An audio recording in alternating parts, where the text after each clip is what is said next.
Welcome back to A Closer Look, the podcast where we look at a variety of interesting topics. I'm Tom. And I'm Terry, and today we have a spicy topic. Literally. We're talking about pumpkin spice, a flavor that has transformed from grandma's pie recipe into a global cultural trend. Yes, pumpkin spice has basically become the unofficial mascot of fall. People wait for it, they plan for it. Some folks, Terry, dare I say, might even live for it. I'm guilty as charged. I'm not ashamed to admit I celebrate pumpkin spice season like some people celebrate their birthday month, but not everyone shares the enthusiasm. Some roll the ice and say, oh, great, here we go again. That's why today we're diving in. Where did pumpkin spice actually come from? And how did it blow up into the worldwide obsession we see today? So let's take this all the way back. Pumpkin spice might feel like a very modern Instagram era thing, but the flavor profile has ancient origins. The spices themselves, cinnamon, nutmeg, ginger, cloves, they were prized for thousands of years, traded along the Silk Road. Right. Nutmeg in particular was once so valuable that wars were fought over it in the Spice Islands. By the time colonists in North America were experimenting with pumpkins, these spices were already symbols of wealth and luxury. Exactly. Pumpkin itself is native to North America, cultivated long before European settlers arrived. When pumpkin met these imported spices from Asia, that pairing became a staple of colonial cooking. It's the origin story of what we now call pumpkin pie. The first published pumpkin pie recipes in America, they date back to the late 18th century. And guess what's always in the ingredients? Those warming spices. But here's a fun twist. Pumpkin spice wasn't designed to trick you into thinking you were eating a pumpkin. It was always about enhancing it. Fast forward to the 1950s and 60s, spice companies started selling pre-made pumpkin spice, pie spice blends to save bakers time. So before pumpkin spice was a latte, it was a shaker on the baking aisle. Okay, let's jump ahead to the moment everything changed. 2003, Starbucks rolls out the pumpkin spice latte. Oh, a legend was born. And here's the wild part. The original PSL didn't even have pumpkin in it. It was just the spice blend in a creamy coffee drink. But that didn't matter. It fit this emotional craving. Fall was always a nostalgic season. Sweaters, back to school, Thanksgiving vibes. And suddenly you could drink that feeling in a cup. And within a couple of years, the PSL exploded, not just in America, but gradually across Starbucks locations worldwide. And suddenly, pumpkin spice wasn't just pie, it was coffee, candles, cereal, cook it, you need it. And the marketing genius was making it limited edition. You can only get it in the fall. That scarcity created urgency. People lined up because they didn't want to miss out. Pumpkin spice became less about taste and more about ritual. People joke, but think about it. Buying a PSL often marks the start of fall as much as the leaves turn it. So, Tom, here's where it gets even more interesting. Pumpkin spice isn't just a flavor trend. It became a cultural identity. Some people proudly wear pumpkin spice everything shirts. Others mock it as basic.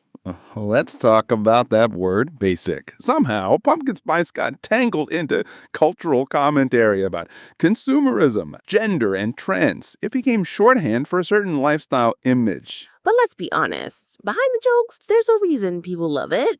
Pumpkin spice taps into memory and comfort.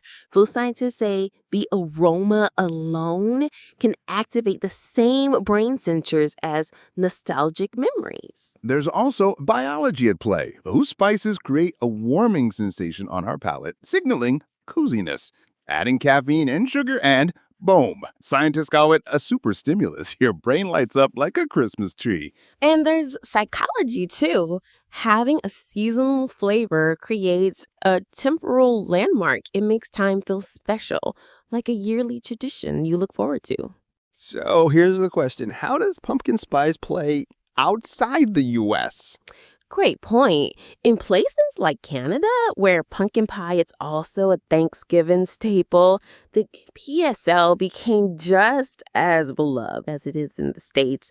But in Europe, it was slower to catch on. True. Pumpkin pie itself isn't hugely popular in many European countries, so pumpkin spice had to build its reputation from scratch. In the UK, for example, the latte eventually caught on, but people were puzzled at first, like pumpkin in coffee? Meanwhile, in Japan, seasonal flavors are huge. Limited edition foods are kind of a national obsession. So pumpkin spice slotted right into that culture. Go find pumpkin spice drinks there, but also creative twists like kabocha squash lattes that play on local flavors. So the global spread of pumpkin spice is really a case study in how cultural traditions adapt when exporting. Okay, Tom, let's lighten it up with some pumpkin spice trivia. Ready for a quick fire round? Let's do it. Hit me. Okay, number one. True or false, the average pumpkin spice latte has more sugar than a can of cola. I'm gonna say true. Correct. A grande pumpkin spice latte has about 39 grams of sugar, just slightly more than a soda. Wow. Okay. Hit me again. Number two, how much revenue has pumpkin spice contributed to the U.S. economy since its rise? Let's go big. Billions? Correct again. Analysts estimate pumpkin spice product market has surpassed $500 million in annual sales in recent years. Everything from coffee to candles to snack foods. That is a lot of cinnamon. What's the last one? Okay, pumpkin spice is older than America itself. The first known written reference to pumpkin pie with spice appeared in recipes decades before independence. So pumpkin spice was patriotic before the U.S. even existed. Love it. All right, imagine this. We each have 3 pumpkin spice products in front of us. A latte, a granola bar, and pumpkin spice hummus. Hold on. Pumpkin spice hummus? That's criminal. It's real. Okay, first one, the latte. Easy classic. On a scale of 1 to 10. I'm going to go 9. It's sweet, it's cozy, but maybe too sweet for every day. I agree. Now, pumpkin spice granola bar. Not bad. I'm giving it solid 7. Portable PSL energy. And finally, pumpkin spice hummus. That's a 1, maybe a 0. This should not be coffee flavor. See, this is where, a company sometimes go too far. So before we wrap, let's pretend we got some listener mail here. Here's the first one. Dear Seasonal Bites, I love pumpkin spice, but I'm embarrassed because my friends say it's basic. Should I feel self-conscious? Absolutely not. Food joy is personal. If it brings you happiness, own it. There's nothing basic about enjoying something seasonal. Its second letter, why do all companies copy pumpkin spice? Shouldn't they make new fall flavors?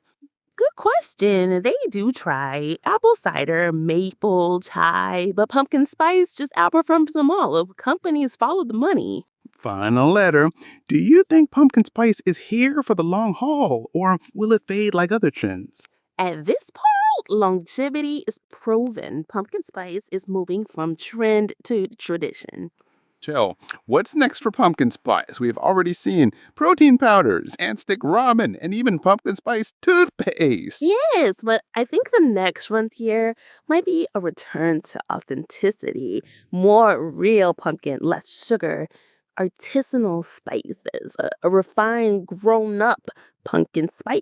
Now, I agree. The hype may shift to pumpkin spice as I even know anchor is Hare's Day. So there you have it. Pumpkin spice started as a colonial pie recipe, became a prepackaged spice blend, turned into a Starbucks tie-in, and now it's a global cultural touchstone. Whether you love it, hate it, or just tolerate the annual wave of products, pumpkin spice is more than a flavor. It tells us about memories, tradition, nostalgia, and smart marketing. And it'll be back next year and probably forever. Thanks for joining us on A Closer Look. I'm Jerry and I'm Time. Go enjoy something spicy, even if it's just cinnamon toast. We'll see you next time on A Closer Look.